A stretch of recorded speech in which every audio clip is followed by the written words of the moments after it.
welcome back to Etimetri Channel. Di video kali ini saya akan sharing pengalaman saya mengenai tes micro teaching pada tes CPNS tahun 2020 kemarin. Sebelum kita mulai, jangan lupa klik like dan subscribe video ini untuk membantu perkembangan channel ini.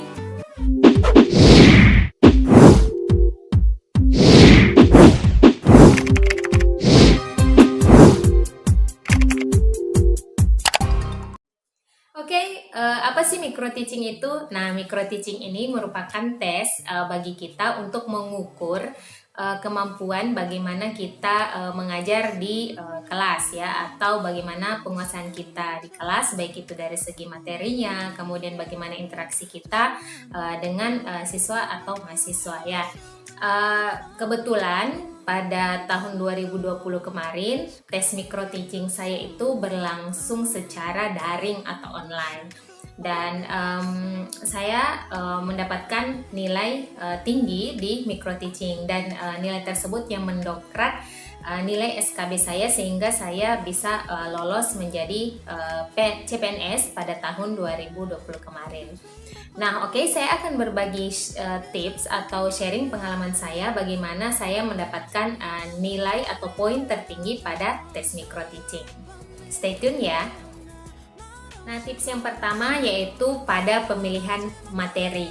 Jadi teman-teman harus memilih materi yang teman-teman paling kuasai, karena jangan sampai penguji nanti akan bertanya tentang materi yang teman-teman bawakan. Syukur-syukur misalnya kalau pengujinya merupakan atau tidak expert dalam bidang kita, tetapi jika teman-teman bertemu dengan penguji yang merupakan atau sama basic bidang ilmu pengetahuan dengan teman-teman, pasti mereka akan bertanya mengenai materi yang teman-teman bawakan. Kemudian kalau bisa teman-teman itu pemilihan materinya atau isi materinya itu nanti disesuaikan dengan, atau contoh-contohnya disesuaikan dengan kondisi yang terjadi saat ini. Jadi waktu saya memilih materi speech act, kemudian saya sesuaikan dengan kondisi pandemi pada saat itu ya, pada tahun 2020, sehingga mungkin itu yang menjadi salah satu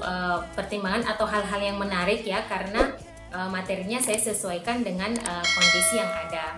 Kemudian yang kedua adalah teman-teman kalau bisa bikin RPS ya, bikin RPS terkait dengan materi yang teman-teman akan bawakan. Karena jangan sampai ini menurut pengalaman saya dan beberapa teman yang lain, ada penguji atau ya penguji yang meminta RPS atau menunjukkan RPS-nya. Tetapi kalau misalnya teman-teman belum sempat membuat RPS, teman-teman setidaknya ditampil RPS tersebut atau materi tersebut dilampirkan pada PowerPoint teman-teman itu pada halaman yang pertama itu kan judulnya, yang kedua itu kalau bisa yang bagian RPS-nya itu misalnya pada pertemuan pertama bahas apa, pertemuan selanjutnya bahas apa. Nah, materi teman-teman yang akan sampaikan itu pada pertemuan keberapa, setidaknya itu mewakili ya. Kemudian kalau bisa RPS-nya itu disesuaikan dengan RPS pada universitas yang teman-teman akan tuju. Jadi disesuaikan kalau bisa ya, karena ini menurut pengalaman saya. Jadi kemarin saya membuat RPS juga terkait dengan materi yang saya bawakan. Ini buat jaga-jaga aja ya, meskipun kemarin tidak ditanyakan mengenai RPS tersebut, tetapi tetap saya lampirkan atau saya tampilkan pada PPT saya. Kemudian yang selanjutnya adalah teman-teman buatlah PowerPoint yang menarik. Jadi bikin semenarik mungkin, bukan berbentuk Word ya, tetapi just PowerPoint, poin-poinnya aja. Kemudian masukkan materi yang penting-penting ya. Kemudian jangan terlalu banyak slide karena waktunya itu terbatas. Itu menurut pengalaman saya.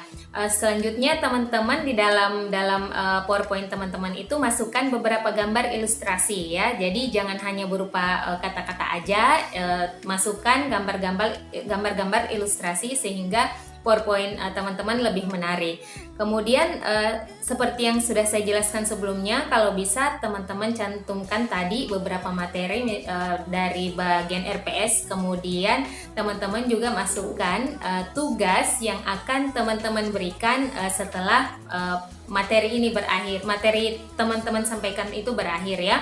Kemudian jangan lupa cantumkan kesimpulan serta referensi yang digunakan ya. Jadi buat semenarik mungkin PowerPoint teman-teman, jangan berbentuk WordPoint. Nah, ini yang paling poin yang paling penting ya menurut saya. Yang pertama adalah teman-teman harus banyak latihan. Artinya teman-teman sudah membuat materi, kemudian sudah membuat PowerPoint yang menarik, itu diuji cobakan ya. Panggil aja teman-teman yang lain atau saudara atau keluarga untuk menilai bagaimana cara penyampaian teman-teman mengenai materi tersebut, yaitu persiapan sebelum micro teaching.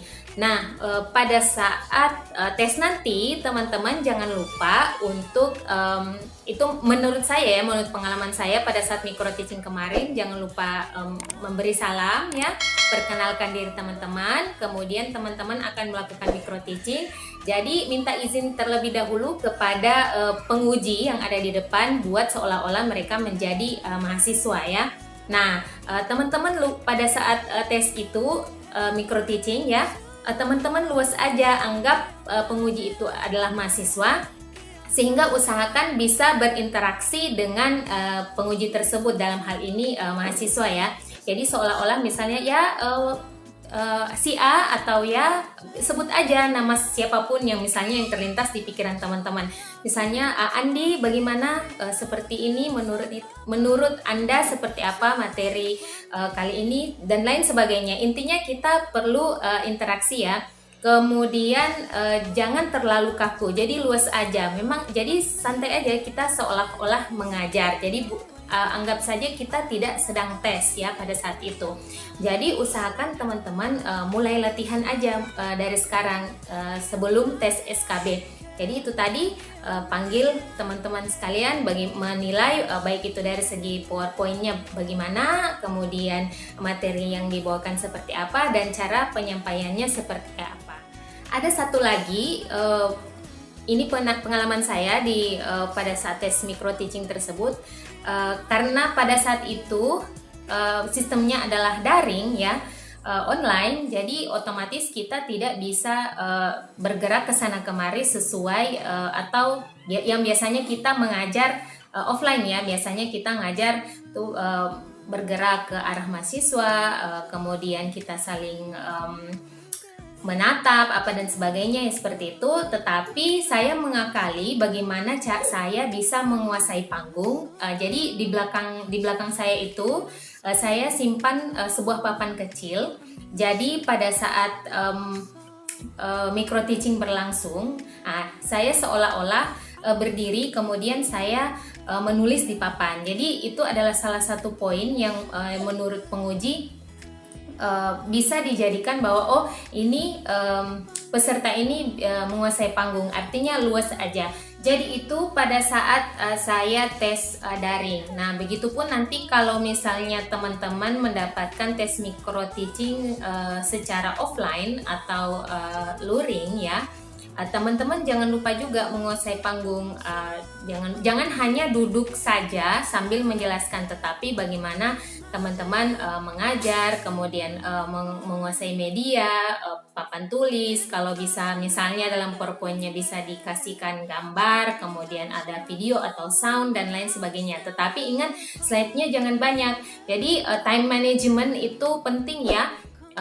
Jadi itu tadi latihan, kemudian hitung waktunya ya, materi yang disampaikan, dan teman-teman harus lugas dalam menyampaikan materi. Jangan terlalu banyak jeda karena waktu berjalan terus. Jangan sampai teman-teman tidak menyampaikan secara keseluruhan isi materi tersebut. Dan ingat, jangan lupa cantumkan tugas, kemudian kesimpulan serta referensi di dalam PowerPoint. Oke, itu tadi beberapa tips dari saya mengenai bagaimana mendapatkan nilai tinggi pada tes micro teaching untuk tes SKB nanti ya teman-teman. Semoga dapat bermanfaat buat teman sekalian, dan saya doakan semoga teman-teman yang akan tes SKB nanti dimudahkan, dilancarkan, dan diluluskan menjadi seorang PNS. Amin. Teman-teman jangan lupa klik like dan subscribe video ini serta aktifkan lonceng notifikasi agar teman-teman mendapatkan